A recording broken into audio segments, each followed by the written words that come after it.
ауданындағы, Күршім ауылындағы ең өзекті мәселелердің бірі ол жылу мәселесі. Енді мысал ретінде айтайын, бізде 36 көп қабатты үй болса, соның 3-інде ғана орталықтандырылған жылу бар.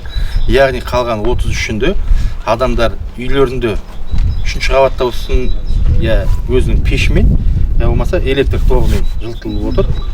Енді түсінсеңіздер, пеш болғанда ол 3-ші қабатқа көмір көтереді, оның азабы бар.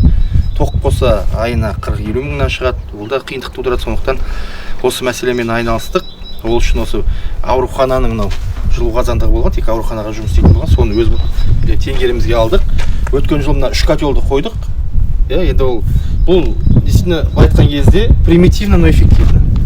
Біз тек осы 3 жылу қазандығын қойып, осының арқасында көріп тұрған 3-ші мектепке жылу тарттық. Бұл жақта ПМК-да садигіміз бар, және балабақшамыз, соған тарттық. Және осы бағытта жылуды жібердік. Бүгінгі күнге 2 көп қабатты үйге ғана бердік, бірақ бұл жұмыс биыл жалғасатын болады.